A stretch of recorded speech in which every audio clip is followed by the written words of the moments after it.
Alrighty, getting ready to go into game number 3. It's going to be Nordavind versus Godsent. I had to look down because I completely forgot who we were doing. I knew you would. Yeah, guys, what are we making of this matchup then?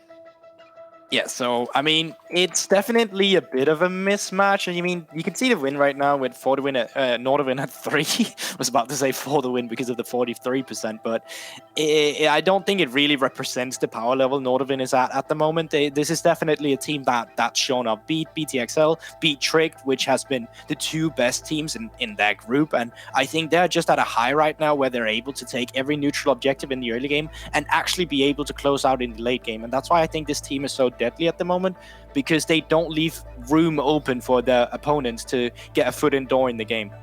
I mean, the win against XL was just completely dominant. It felt like there was a point where XL just really couldn't challenge them, really was given too much respect, and then just completely crumbled. And it begs the question, if they can beat those 2 teams like Trick to beat XL, how well is Godsent going to fare? Because this is an important game for Godsent if they want to maintain their position in the middle of the table. And realistically, Nordavind being in a spot where they're sort of looking to climb up and sort of solidify a spot in playoffs, definitely wants this win. And here's my issue with this matchup. Godsent has had the weakest early game I've seen of probably any team, and Nordavind has had some of the strongest. Even when they lost, they always through in the late game. It pretty much never came from the early game. So what I want to see from Godsent is them going like, screw it, we need priority lanes. We need something to play for in the early game, and if you can contest Nordavind in the early game, well, you might have a chance to contest them in the late game. I think particularly around bot lane, because I think Dragon's the thing that even in their losses, Nordavind has been able to secure and stack up, and it puts a timer on the game. So I'm looking at the jungle pick for Godsent, I'm looking at Indecision, and I'm looking at M-Test and Quick Timing, because they've had good moments, but they need a lane that's going to be able to solidify their pressure around bot. And we've seen the bans flying. Olaf. A lot of bots focus here, but yeah, Olaf is open and available for the side of Nordavind. Udyr as well, so options on both those regards. Looks like they're going to go for that Udyr, so prioritizing that. I think it was Indecision who was actually exposed as not an Olaf player, so I think that's maybe why they wanted to pick this up. Maybe Godsent were trying to force the hand of the trade, and it looks like Indecision might try and prove me wrong here. The Fresh already locked in for Godsent, and they're going to lock it in with the Olaf as well. That was Satu from Riddle. Ah, bum! Yeah, you're right. Okay. All right, over to Nordavind. So you lock in the Thresh, you go with the Olaf here. So obviously Olaf's a champion you want to run at people with, and Thresh a champion that leaves pick potential open and some at the same time something to kite back from. But if they decide to lock this Camille in, it wouldn't even surprise me if they just decided, you know what, screw it, let's go for the Galio at the same time. Yeah. Just because it offered so much engage in side lane pressure from Nordavind's side. I will say the only thing about taking the Galio here is you don't really threaten it as a flex, as Galio into Thresh isn't the greatest matchup bot lane. I mean, you could put it there, but if they've already taken the Thresh, I wouldn't pick that matchup. So if we do see it, I would expect it to go in the mid lane. But again, powerful rotation if you do take it here. I think really strong top side for Nordavind, and it still allows some flexibility for the bot side. I think Godsent here, I expect potentially something like a Renekton to come out if you're looking to answer that Camille in the top lane, but regardless of what they take, you need something to deal with that now, and that's going to be a pressing issue. Yeah, I completely agree with you with the top lane pick here. Zombie has been favoring the Mordekaiser. It's been so long since I saw the champion, but last time I did see it, that was when Zombie was playing it. He died 3 times in lane, got a shutdown, and immediately took over the game again. So it's like, yeah, there's definitely comfort, and this is a champion that historically has always been banned against Zombie in second ban phase. So they're not really feeling the Renekton, but they are answering with a topside pick that can make a 2v1 go back into a 1v1. All right, well, we're heading to ban phase 2. The Ashe is going to get denied here. May just see a bit more of a pinching of that AD carry pool and kind of give M-Test whatever's left over. Or they're just looking to ban away things like the Ashe and like that from Chris Berg. There goes the Aphelios. Don't really want to deal with the Aphelios fresh lane, even with the Kai'Sa ban. So kind of understandable ban from Nordavind. The thing is, if Nordavind bans away AD carries here, Godsent has first pick on AD carries. If the pool gets thinned, they can ensure that they have a pick they're comfortable with, or they can choose to answer. They get to decide which side they're taking in this approach. So I think Godsent are fine with these AD carry bans coming through. And actually, I feel like Nordavind could potentially throw one towards the mid lane here. But it's just going really hard on the AD carries. A ton of them banned away. We still have the likes of Jhin, Misfortune open and available. But definitely thinned it out. Well, I kind of feel like you needed the center ban there, just because that if you go with the center, decide to play for top and mid instead, then it's just kind of, it's a pretty decent draft you get outside from that, just because that there's so much self-sustain in the likes of center, and we've seen what she does in the 2 items when Kraken Slayer and Rageblade is done. So with that, as you said, like there's still an AD carry that's going to be open. There's not much left on the table. Misfortune, Jhin, pretty much the 2 options I'd say you can go into here as well. We know that Chris Burke has been liking them as Misfortune in the past, and that is something you can play like weak side on as well, so you can still play towards the top side with a Camille. So it wouldn't surprise me if that was something we saw. We've seen a few AD carries actually pick up the Tristana as well, so if we are going further and further down the ladder, but with Misfortune open, I think it ties in so well to the Galio Camille comp as well. You lock people down in place, Udyr is running around bear slapping people, and you just bullet time on top. Seeing what they're going to look to lock in either support or mid here, remember that Galio is still technically a flex. It looks like they might be giving it to touch though. Yeah, I think here the Twist of Fate makes a lot of sense. A lot of global presence across this composition allows that 1-3-1. They're actually going to opt in for the Azir in the end, but similarly, there's a lot of sustained backline damage coming up from this composition of Nordavind, and at this point with the MF into the Xayah, you're not really too concerned about putting Galio into the Thresh, because MF is just going to take control of the lane in the early phase. Kind of leaves Godsent to pick a mid lane, and actually going to go for the Corki here, which is something we haven't seen too much of since the new items came in. Has traditionally been a pick that you would take into Azir, and obviously can poke him out, but I've seen it for a while. I've not seen any good Corkis yet, and a lot of that comes from that you don't really have a good mythic right now. The build pattern you used to have, it's just not there anymore, and that's why I feel like this is such a mismatch up. It's like, it's no longer a Seer into Corki, it's like a Seer into lesser Corki. It's going to be really interesting to see how that pans out, just because that I have never really seen it work out in the new season. I think for me, one big issue as well is particularly like the short range of Godsent's composition. They have the long range poke from the Corki Shear, but other than that, I feel like they're just going to struggle to approach in these team fights. I feel like there's so much AoE potential from the side of Nordavind, and I think about the prospect of, Olaf or getting on top of this backline, and it's just going to be such a difficult task to do. I'm really favoring Nordavind's draft here, and I think when they're already on form, I think they're in a really comfortable spot with this one. We need really strong play. We need good early pressure to come out from Godsent, I think, to take this one. Been a while since I've seen the Corki. I assume it's just a Gale Force build? Is it like Kraken Slayer, or do you still go Triforce? What do you actually build on Corki at the moment? That's the thing. That's why he's that's not the thing. good. They're all kind of bad. Okay.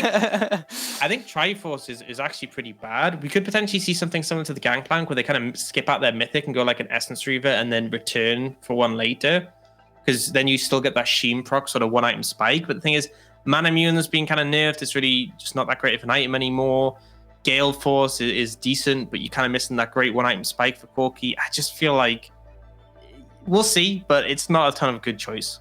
Yeah, and it's like you most of the time you will see them try to go for their own mana. They're already a scaling champion, and then it like they never just get the mythic done when I've seen them play, just because that it's just such an uncomfortable spot. But Silk, I would love for him to prove me wrong and show me the Corki way, but I doubt it a bit. Well, we are getting ready to go into the game. We're going to pass it over to our caster because the scoundrel's gone missing. Trouble, how are you doing? Over to you. Hey guys, thank you so much. Welcome to the third game of the day. It's going to be an absolute banger. It's really funny because, oh my god, Scoundrel, thank you. I just didn't see the turn on the camera notification. I turned my camera off where we usually. I was actually here and listening the whole time. I was like, wait, why have I gone missing? And Jake was like, our caster's gone missing. I was like, have I? I'm here. And then I just didn't realize I forgot to turn my camera on completely. Anyway, it's the plight of having to be a dad at home when you're casting at the same time. It's you're back and forth doing a million things at once. Taking care of the baby rage? Yes, taking care of the baby rage, trying to get the baby to not rage, and then also trying to be switched on enough to do the casting. Look, we're into game. Nordavind versus Godsent. Again, another important matchup specifically for Godsent off the back of that win for Dusty. Things are looking pretty tense at the bottom of the table in Group A.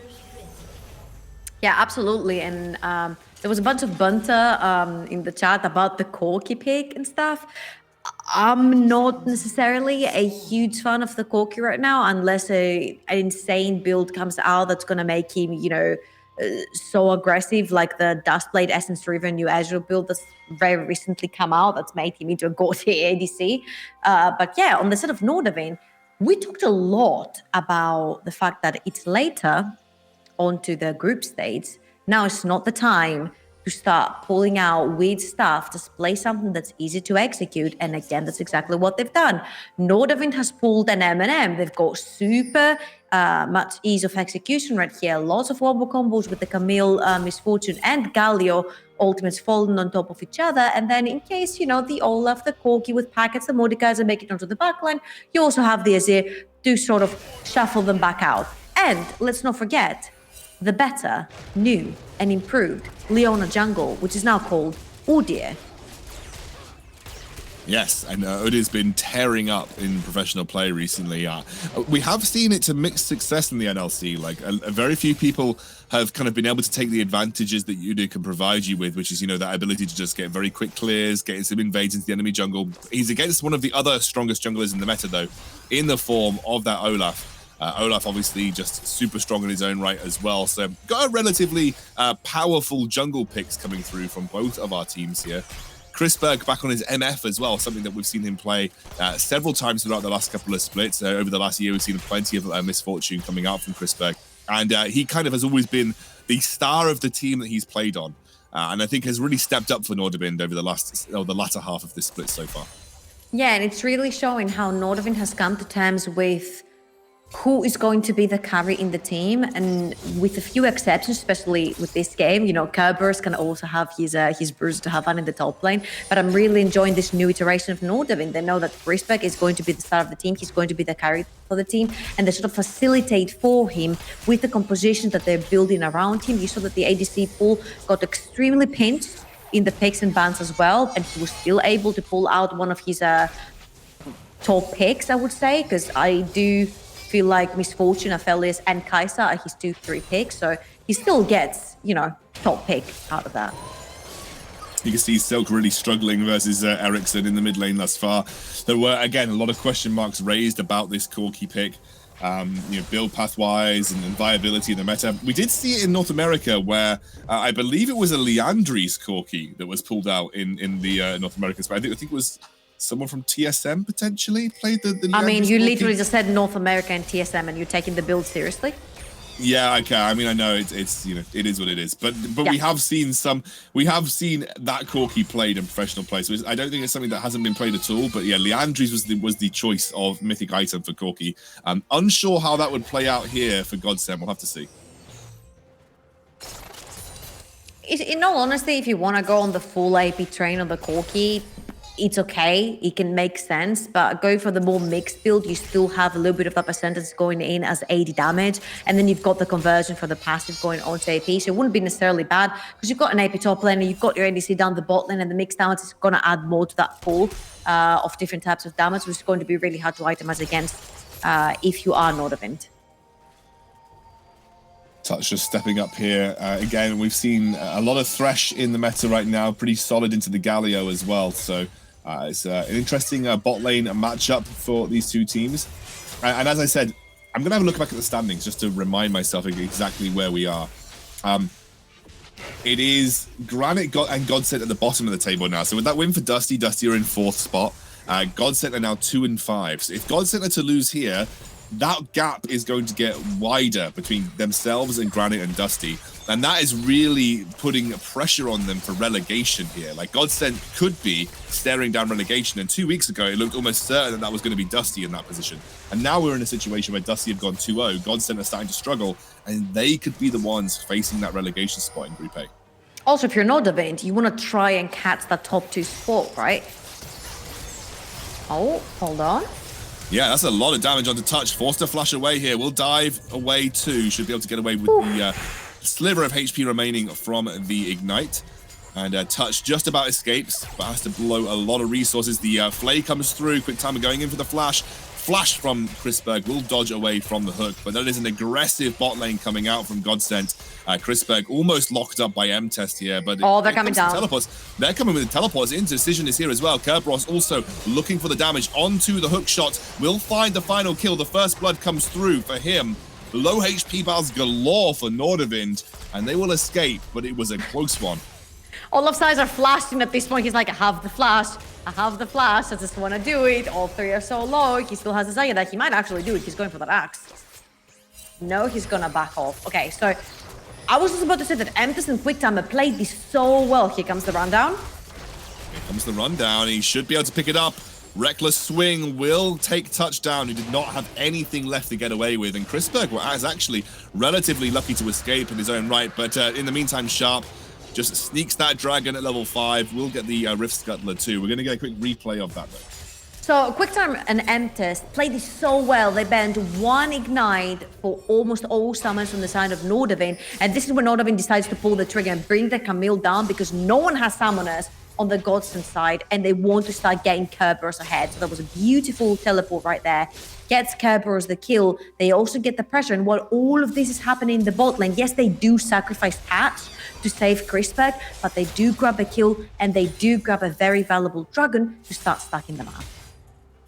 Yeah, that dragon timer has already been started very early on into the game here. When you have a new day, that's something that you want to be pressuring. Kerberos is going to hook shot away from Zombie, who has got his hands on the Mordekaiser, something that we know that he plays particularly well. So we'll have to see how that matchup plays out through the game. Obviously, we know that Camille scales up as a split pusher. Kerberos very, very happy to play Camille. Hasn't got his hands on it many times this splits. He's been banned away pretty consistently. But you know, Kerberos is a carry top laner. That's kind of where he built his name. His brand has kind of come from playing these kind of weirder top lane picks, but sometimes also just more traditional carry lane picks. And this is now his chance to shine in the top lane. Yeah, absolutely. And this is why I really like the TP, because it just puts him ahead onto this matchup that he doesn't necessarily want to play into. You see that the shield has come out from Zombie. You see that the Seeker's Armor Guard has come out from Zombie. This Mordekaiser is so beefy right now that Kerberos doesn't necessarily want to be in the lane because he can't beat him. So him getting out of lane and trying to get kills elsewhere is the preferred play. You'll see that possibly when the teleport comes up again for Kerberos, they are going to pull him down because then they're going to have the wombo combo with the Galio as well, which is going to make the Nordavind composition that much harder to play around in those choke points.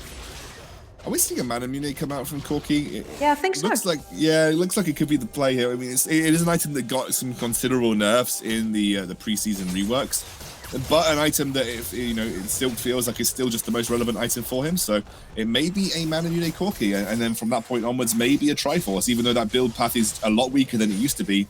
Maybe Silk feels that it still scales well into the late game, still has legs if you get those extra items on top of it. Yeah, he could pull out the Sandra if he feels like being a little bit more tanky. Now, of course, here Nordavind is going to trade. I was thinking that the refill might actually go down, but one plate is going to be. And I was just about to say, I was getting flashbacks from the previous split with Chrisberg getting perma dive 3-6 as Godsent tried to force them off the tower. He is behind in this lane, but then again, they have managed to funnel a lot of money into the Azir, getting the play together with the Udyr. The Azir is also ahead in CS because he's able to abuse that short range that Corki has in the mid lane. And so far, so good. Nordavind is extremely careful in the bot lane. They've gotten Kerberos ahead. Azir is also ahead. Sharp is doing his own thing in the jungle, just farming it away. So far, so good. Relatively even still, though. Only 200 gold separating these two teams. Sharp now on the top side. Stun comes through from Kerberos here. Going to get the bear slap onto Zombie, who drags Kerberos back into the Death Realm. And now Kerberos in a 1v1. I actually think Kerberos wins those, though, as the Hextech ultimatum comes through. This should, and I say should, be a relatively easy kill for Kerberos. That's going to give him his second of the game. And that'll allow him to continue that snowball as the unstoppable comes through. That is a lot of damage. Touch gets caught out once more. Silk picks up the kill. And every time a play happens on the top side, they trade back. Indecision helps facilitate that kill, and Touch goes down. I think that was a little bit of a mistake on the way he cast his spell from Touch, because he wanted to jump back and then forward, but then he got gunked by Olaf. So he wasn't able to actually dash further away, which now means that Chrisberg cannot go anywhere near his bot lane. He's missing double wave together with a cannon minion down the bot lane. They're chipping away on all these platings, and it's actually significantly starting to hurt the bot lane right now. So, Nordavind, you better get down that Rift Herald, because this first tower needs to go down first, and I think they're going to get it. They should. They're going to get it. Yeah, the Rift Herald deals that flat true damage, and they should be able to sneak the first tower of the game. Obviously, the resistances are built up on that bot lane tower, making it much harder for them to get. But they do trade towers across the map, so they are going to trade the towers, and it is Chrisberg who's being starved, realistically. As you said, like, he's always been the punching bag, and traditionally this is kind of making us think of the Chrisberg of old, where he was permanently tower dived in the early game. Yeah. He is about 20 CS down on He's MT 1,000 gold right now. behind, yeah. Yeah, he's 1,000 gold behind, 20 CS down, because there's been a lot of pressure on this bot side of the map, and that pressure has allowed Godsent to now go for the second Drake, which was usually and traditionally in control from an Udyr, but because Udyr has spent so long on the top side of the map, Godsent are able to get this relatively easily. Yeah, that was a result of the resets that Nordavind had, the fact that they had to stay in the top lane because the Herald was down. They wanted to get it to have one more boop onto the second tier, onto the tier 2 tower in the top lane. That meant that Ericsson and Sharp had really late recalled, which meant they weren't at the Dragon Point as fast as Godsent was, even though they had pulled Kerberos down from the top lane. So a really quick trigger right there for Godsent, equalizing on the Dragons as well, trying to stop the stack from Nordavind. Kerberos may have another visit here from Sharp, who's making his way over. The stun comes through. Zombie again going to be the target. Think they should be able to pick him up. The bear slap comes through, starts to build up a little bit of damage. They are taking it very slow right now. The Death Realm may get procced as now Kerberos happens to be the target. Hextech ultimatum to avoid the damage coming out from the mace. And again, they should be able to trade back. It is relatively close, but Kerberos can get his third kill of the game. I mean, you say that. I think Kerberos started sweating at some point right there because it's a 3-0 Camille now, struggling to kill that Mordekaiser. And again, he's a really beefy boy. And every time you go up in the top lane, he does have the ultimate to turn a 2v1 into again a 1v1. And then I'll deal with the other one later on.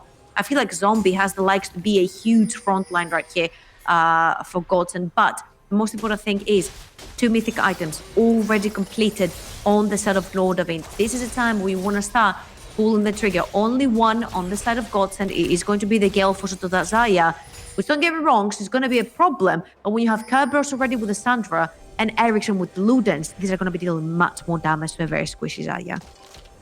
See, Godsent have put a lot of vision in the red side jungle from Nordavind right now. It's Crispin, man. They just don't want to let him approach any lane. That's why they put him in the middle as well. They're like, here, you sit here, you farm. This is the only tier 2 we have where we can babysit you under.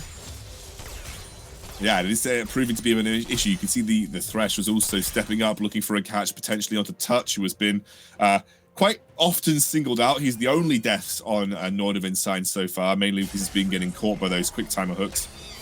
But right now, it is relatively even across the board. And of course, you know, when we have a game like this where, you know, we're heading up to 15 minutes, there's no significant advantage pulled by either team, we have to think about the scaling element. We have to think about what happens if this game goes further into the, you know, the late game where we have lots of items being built up and we're heading towards that 30 to 35 minute mark. And that's why I'm bringing you in again, Trouble. In your opinion, who scales better? Who has that advantage if we head towards that late game? We're in a relatively even spot, and you know we're really testing the limits of these champions as we progress into the later stages.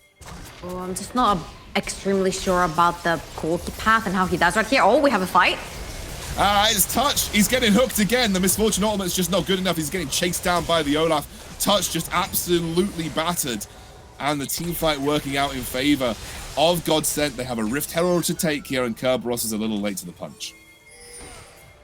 Yeah, and again, that was great from Godsent. They have very little significant engage. He's just a Thresh hook, and Quick Timer managed to hit hook after hook after hook on Touch, which is meant to be providing the wombo combo together with Kerberos. But if one of the two components is down, the other one cannot necessarily work too well.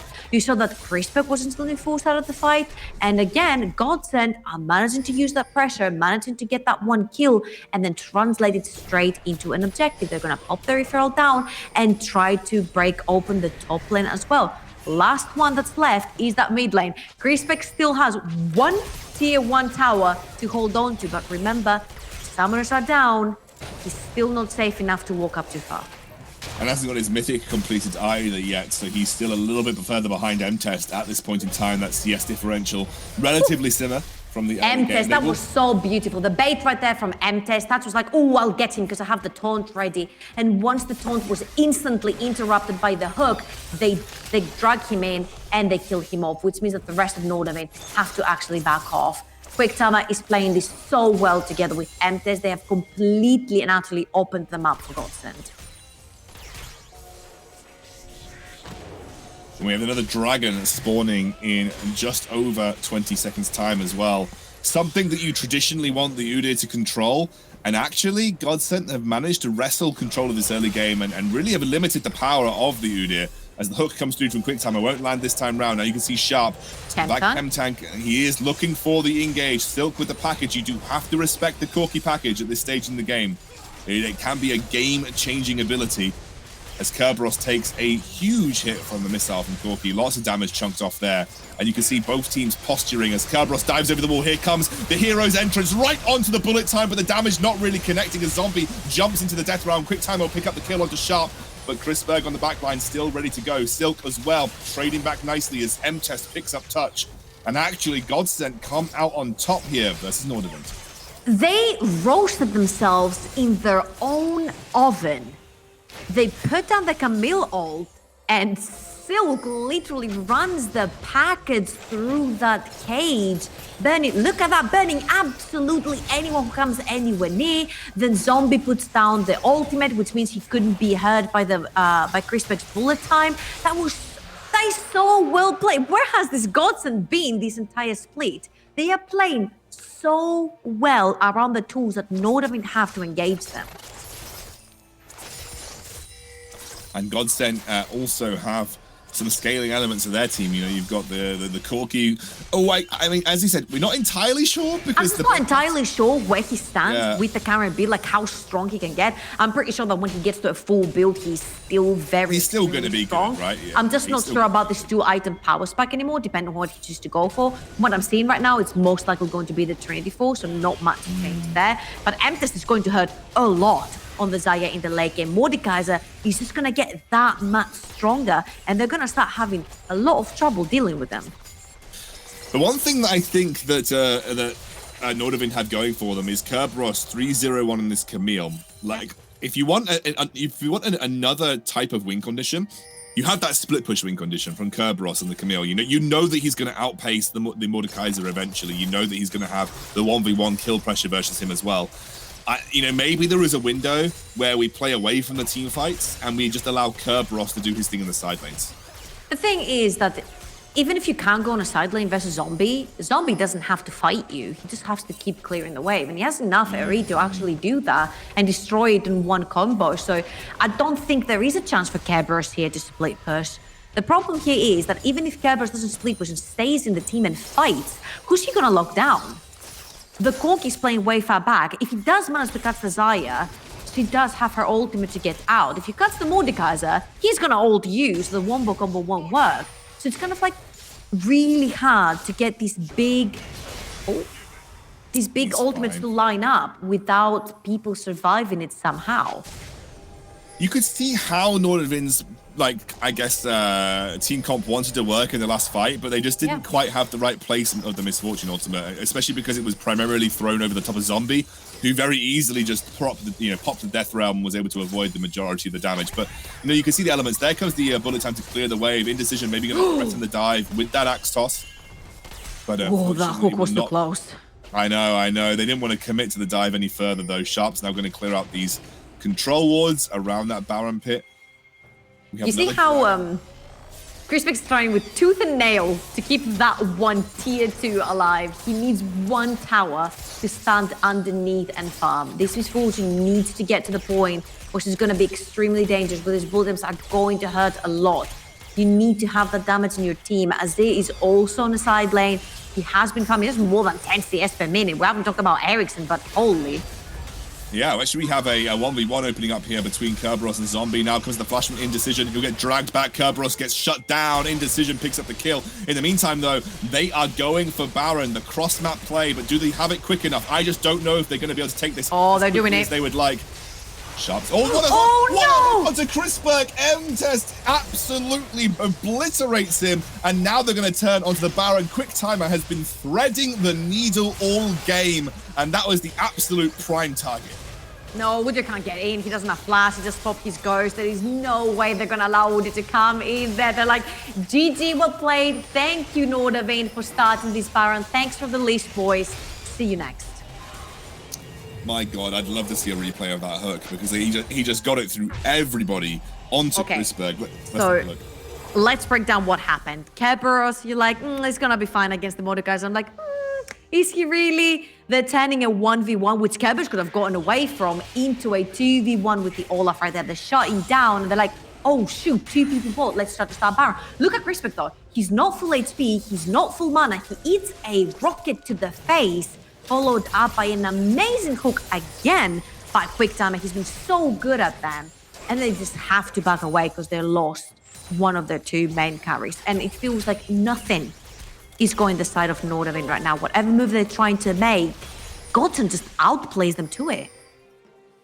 Yeah, I really feel like Kerberos might have been okay, like just in a 1v1 duel, but it's the fact that the Olaf turned up, and once the Olaf turned up, Kerberos had to turn and burn because he was like, no way I'm going to win a 2v1 here. But he is going to continue this split push pressure right now. You can see him on the top side of the map. Whether he can afford to do so for long, I don't know. Ericsson is clearing waves in the mid lane or in the bot lane, but there is a big group up from Godsent. They are looking to potentially go for a mid lane inhibitor push. But look at here from Sharp. They're going straight onto Corki. They are trying to bait them back. The stopwatch comes through to buy some time. I don't know how he's going to get away from this, though. Kerberos may have to die. You're not going to kill him. He's dead. The shutdown comes through, but Sharp dies as well. And Zombie will eventually teleport back. They'll also get the dragon off the back of this also. Everything is Godsent over and over and over again. They keep outplaying Nordavind every single time Nordavind wants to make a play. Godsent is one step ahead. The replies have been immaculate. Silk right here buys enough time. He puts down the hourglass. He's going to flush away. They can't catch him. Sharp is like, cool, I got you. Oh, wait, I don't have turtle. I'm going to dive to the tower. They trade 1 for 1. All this time, Nordavind, Godsent is pushing with the Baron. They're getting tier 2s in the mid lane. They're getting the dragon. Zombie has TP'd back to base because he has the fast recall and manages to push up the top lane as well. It is a disaster for Nordavind. Godsent are just godly today. I don't know where this has been this whole season, but this is very exciting. I mean, they got too excited. They saw the Dusty win. They realized if they didn't get a win here, they were in the absolute dumpster. So they've put on their big boy pants and they've said, okay, we actually need to step up and get this win now. And unfortunately, Chrisberg, I think I remember you talking about it, and you kind of said throughout the season, like Chrisberg is kind of like the linchpin of this team. Ericsson hasn't been the most impressive mid laner in the world this season. I think he's been a bit of a shadow of his former self from the previous NLC split. I have to defend Ericsson right here. I will 100% agree with you. He is not a flashy player because he doesn't have to, right? He will play the Dianas, he will play the Rises, he will play the Aziz. And absolutely. But I remember last split, we were kind of Ericsson was having those pop-off moments. Like Ericsson was really popping off last split, and maybe this season it's not been the case, and he hasn't had to. But I guess a lot of the legwork has gone into Chrisberg specifically, and so Chrisberg has kind of been the guy that stepped up and doing a lot of that legwork for the team. But it just Ericsson's kind of been a bit of a shadow on the team right now, and as you said, he probably hasn't had to. I'm not saying he has to step up and make these flashy plays, but still having a banger game on this Corki. They're going to try Shark maybe caught out here. Yeah, Shark coming in. They're trying to get onto Indecision. Here's the ultimate pop. Goredrinker immediately used. All that health coming back straight to the Olaf, and now Sharp forced to dive away. Was an attempted catch, but alas, didn't work out. They're just trying to pull the plays. Yes, they do manage to get the Udyr in and grab an ultimate by Olaf, but that's all you got. It's going to be back up and available. Your Ghost is not when the Olaf ultimate is, and what they're trying to do is just they're trying to win time right here to try and get their carries. You see Ericsson is soaking every single time he can. Any side lane. This guy has 275 CS.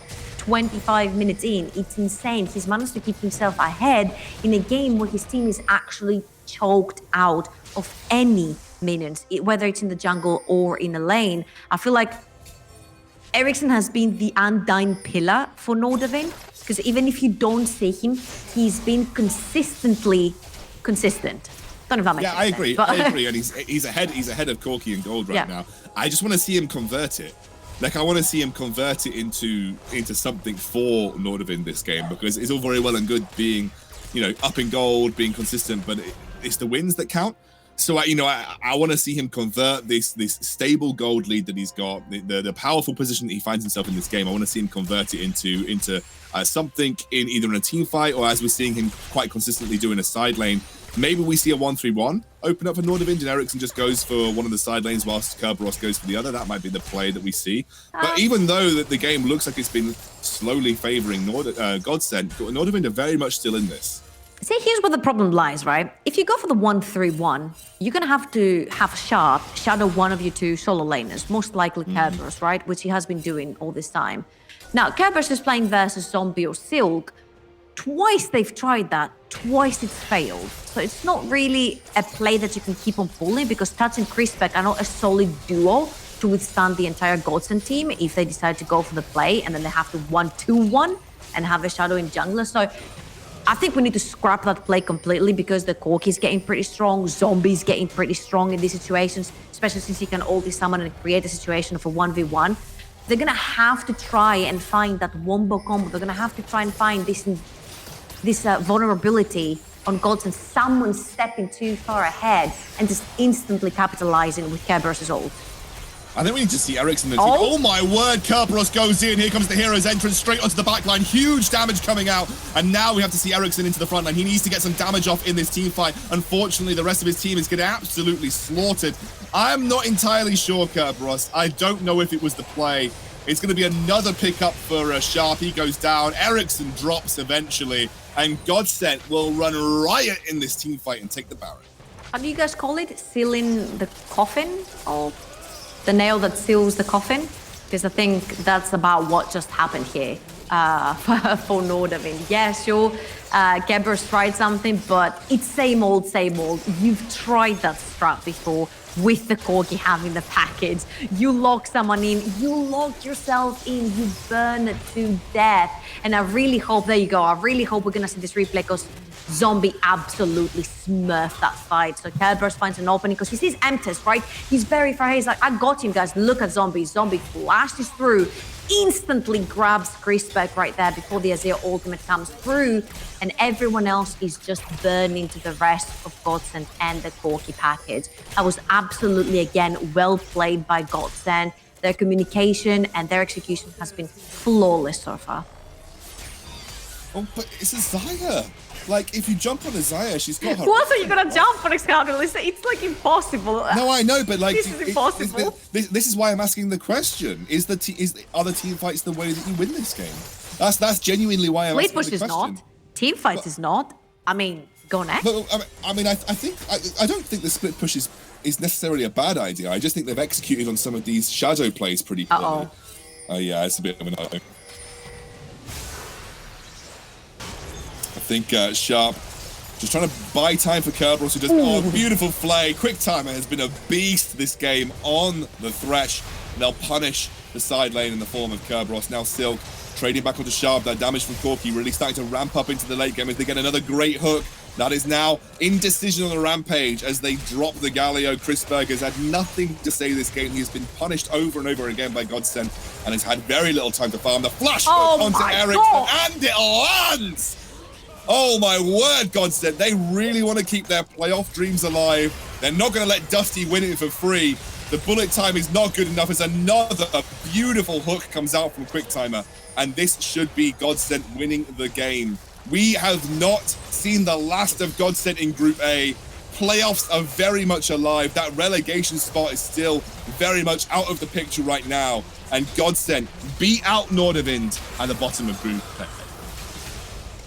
I mean, it looked extremely clean from start to finish. They had a very clear plan. Even before the picks and bans started, I was like, we're joking in the chat, and I was like, just ban Kai'Sa. They just got rid of Crispec's Kai'Sa completely because they had the blue side. I don't know if the analyst desk is listening, but if anyone other than Quick Timer gets MVP of the day, I'm going to be extremely upset. This guy managed to single-handedly, with the help of Emtist, destroy Crispec in lane. And when the Crispec lane falls apart, 9 out of 10, Nordavind falls apart. Chrispac was like, no. It was like the unit was just not there. It was like the ADC was just missing. Chrispac was just not popping off. Nordavind was not popping off. And you were right, you know, it doesn't matter if Ericsson is like 300 CS in 20 minutes. If that has no impact in the team, it's just not going to work. And oh my God, quick timer, holy. Yeah, that was a beautiful game from him. And again, this has now made Group A super interesting. I'm sure the desk can talk about this later on in the day as well. 3-5 for Nordavind, 3-5 for Dusty, 3-5 for Godsent, and 3-5 for Granite Gaming. That is a 4-way tie in terms of scorelines, not counting head-to-heads, in Group A. Everything to play for. We're going to go to a break. When we're back, Jake will be back at the desk.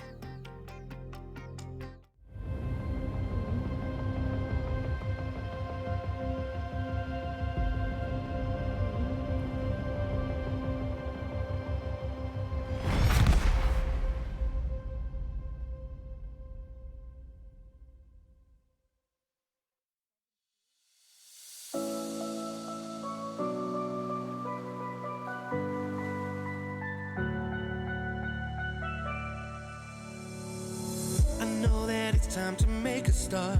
We can't stay where we are, my love. This is our one chance to chase the sun. We've got to cut and run, my love. For all the reasons we work so hard, for the life that we deserve. I know that we'll be on golden sands, seeing far across the world.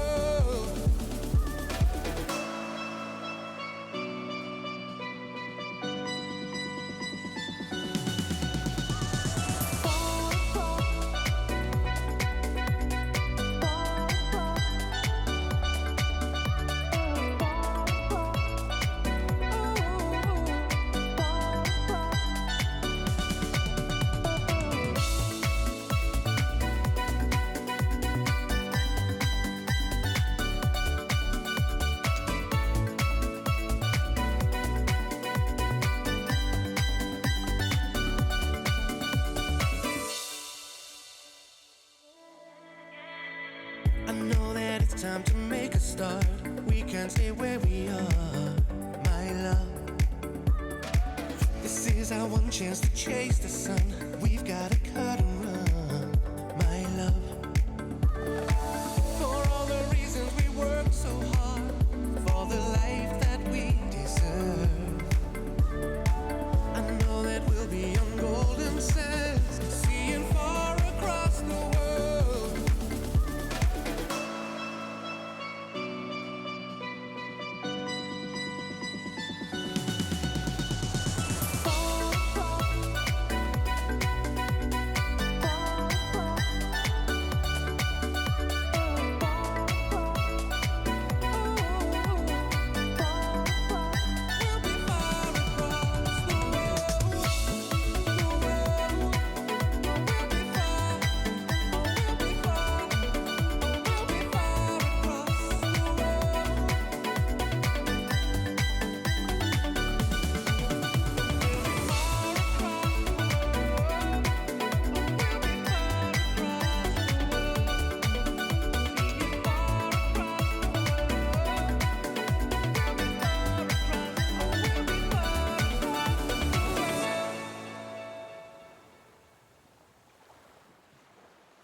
Hello, ladies and gentlemen, and welcome back to the NLC. Godsent get the win over Nordavind in a pretty dominating fashion. Orcs is making faces, and I will let him talk about that in a moment. But first, we actually have an interview ready with the manager. Is it Zvir? Did I say it right there? Yeah, you pronounced it right. Awesome. I am tragic at names. I always get them wrong. First of all, how are you doing after that win? I bet you guys feel pretty good right now. Yeah, we all feel great. I mean, it means a lot to me. So, I mean, yeah, it is great. We've finally got to show what our team can do after quite a tough split, to say the least. Yeah, first of all, let's talk a little bit about this game. There were a lot of AD carry bans, and from the laning phase, you guys really looked to shut Chrisberg down. Was that just your goal this game? We'll win through bot lane. We won't let Chrisberg get into this. Was that what you guys were looking to do? I mean, with the way that the draft went, like the AD carry pool got cut quite thin, and we knew that we had our red 4 pick as well, so we could take the AD carry of our preference, play into a low mobility AD carry with like only Misfortune Jhin available. So I think the guys kind of identified really quickly that we were going to play through bot lane. MTS QuickTime are really comfortable on those two champions as well. Feel free to play aggressive and get that tempo. So yeah, we identified it, and I mean the boys played around it excellently. Yeah. I mean, QuickTime kind of smurfed it a little bit on the fresh there, to be honest. I think you need to give him a cookie for that one. His hooks were pretty sick. So there's now a 4-way tie in your group, which is keeping, first of all, the playoff dreams alive. You got 2 games left, and unfortunately, I can't remember who you're playing because I've lost my my little thing on my screen. It's Tricks and Exile. So how are you feeling about those games? Because obviously, you know, if you want to make playoffs, you got to start finding a couple more wins here. So yeah, how are you feeling about these? We're confident. Like, I'm never going to not say we're confident. I mean, we've had excellent scrim results going into this, and obviously Nordavind beat XL. Previously, there's been a few close ties between all these kind of teams, and I think this is the first showing our guys can really perform up to this level. It's kind of like we've done a reverse Granite, where Granite had the good start to the season. We're really hoping to close it out with a strong end and really push for playoffs, because, I mean, these guys definitely can do it. Like, they show each day to us, all the staff, how good we can actually perform. And I mean, I think this is the first time where we've really shown our true potential. So yeah, honestly, that was on a really good game, and I'm really excited to see how you guys perform next week. Good luck with those games, and congratulations on the win there, Sphere. We'll speak to you later, all right? Thank you very much. Have a nice day. You too, man. All right, Orcs. I believe it's actually Gulborg. I believe it's Orcs who's doing the drawing board, right? Nope. No? Mate, we literally just told you this. Sorry, the producer was talking in my ear. My brain fried. We told you this, Jake. We told you it's me Jake, who's doing the drawing You board. say your brain fried, but you do this so much. I feel like your brain is gone. It's out the window, like Nordavind in this one. Smashed potato. So, as you can see on your screen, Gulborg's going to talk us through this one. Go on then, mate. Perfect. So this is the setup for the Drake and or Baron, if you want, and it's just to talk about the priority you've got. Like, it's not necessarily even a bad setup for you see coming out from Nordavind. You can see you got the Seer turret, you got a decent ward here as well. The problem for you here is just that the way you choose to navigate this fight that you go into, you can see the Asir dash actually get cancelled, and then Curb is just jumping in all by himself, gets ultimate all by the way by the Mordekai's in the background with Chrisberg, so that backline damage with the bullet time, it's just not coming through. And it's just the way that this fight was navigated. It was so split, the cooldowns was down, you didn't really I don't see enough team play, and it's just a Godsent that really coming out playing it clutch. They play around their own strengths here, and it's something that I kind of miss seeing from Godsent, but they were able to pull out this game. Yeah, I think honestly Nordavind kind of really sacrificed that bot lane this lane, not just in terms of play, but also in terms of the draft, picking the Galio early and then throwing a bot lane into not an ideal matchup. And also, there was 4 AD carry bans in that second rotation. Nordavind didn't need to match an AD carry bans and could have given Chrisberg something that potentially could have had more agency in those later fights, or at least they could have looked to play around them more, because typically we see Nordavind play around bot, cement Chrisberg as being strong, and give those start to stack the dragons. And that just wasn't able to come to fruition, and the topside play didn't work into a Mordekaiser where you can't dive. I think based on how Nordavind has had success in the past, and typically it has been through Chrisberg, this was very kind of off theme for them. And Godsent were just able to answer them, just able to negate that pressure. When it came to the team fights, the Galio Camille just wasn't synced up super well. Obviously there you saw Curb going down before the Galio had even really arrived. and it felt like a hard one to pull off in the 5v5s. It was very much more down to that side lane play, and that didn't even go too successful. So I think a lot of missed execution here from Nordavind, and it's kind of wild thinking the run they had and the teams they managed to defeat and the position they're now in, having lost to Godsent, because really it's kind of like a coin flip at this point with Nordavind. They could be anyone, they could lose to anyone. We have no idea where they're going to end. It's completely up to them, but it has just been a wild ride. And that's kind of the thing with Nordavind, just because of their loss today, they're now even with Dusty after their win today, and if Dusty beats Nordavind next week, then they have the head-to-head against them. Like, the favor's almost out of your own hand then. So you losing this today just put you in an insane amount of pressure in terms of making it to that playoff spot. You came from beating BTXL and Trick, confidently going on to the next week and the rest of the season to solidify yourself in playoff. And with this loss today, you really need to get the basic fundamentals down again, because you cannot afford these slip-ups. You need to come in and show a good day, or else you might just lose out on playoff. I mean, this means, Group A at the bottom of the table and the middle of the table is very much up in the air. But where it's not so much up in the air is the top of the table. And that is our next game, BTXL versus Tricked. These are the two teams who are currently 1 and 2 in Group A. Orcs, talk to me about this game, because we saw, a revitalized BTXL after their Nordavind loss yesterday, I believe. Yeah, I mean, BTXL cannot be messing about, because it's not just about topping out your group, but also in showing that you are on the caliber of Fnatic Rising. I think everyone at this point, with the recent games, the domination that Fnatic Rising had over Singularity, is thinking they are the #1 team in the league. And BTXL need a convincing win over Tricked if they're going to be able to represent a similar level of threat and go into playoffs on a high. I think Tricked absolutely has a chance to take this. It just really comes down to whether BTXL are living up to our expectations of them. And I honestly don't know if it's a mental block seeing from these lesser teams, or I don't want to call them lesser, but non-academy teams coming into these matchups, because it seems like they have a really good fight against other teams. They're not afraid to be proactive in the early game and take neutral objectives. But as soon as we see them play against the academy team, it's just like you don't see that pressure coming out for them. It's like you see a respect, and you need respect, of course, but I'd say even fear at this point sometimes in the teams, the way they move out. It's definitely not them on a good day we see when they play against academy teams. Yeah, well, I mean, let's kind of focus a little bit more towards this pick and ban phase, which will be coming up a little bit later. But where are we looking at in this game? Is it just more of the same? Because we saw in that last game a lot of attention towards Chrisberg in the AD carry pool. Do you do the same to Deadly?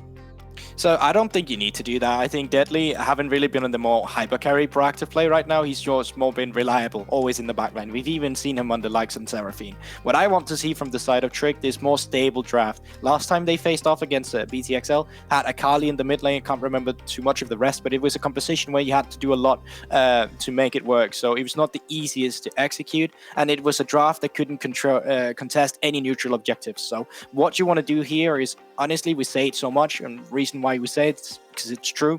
Easy to execute, priority to play around for Flipper specifically. It's going to be a hard matchup for him, especially since Makun has been so good that he's been recently. Yeah, I think it all comes down to mid lane. Whatever your game plan is, whichever lane you want to lean towards, you need mid to be fanning priority and at least be stable into Hatrix. And I think Hatrix hasn't been the best performer at BTXL. He had a great Galio game earlier this week that really showed what he can do, but put him on a pick where he's not in the greatest matchup. And I think we can see a window where Trick can potentially use that pressure and spread it outwards. But I think if you're falling apart in the mid jungle matchup, I don't think anything's really going to come to fruition for the team. Well, with XL versus Trick looming over the corner, we have to throw to a quick break. So it's time to assault your senses with goodies and adverts. See you in a second.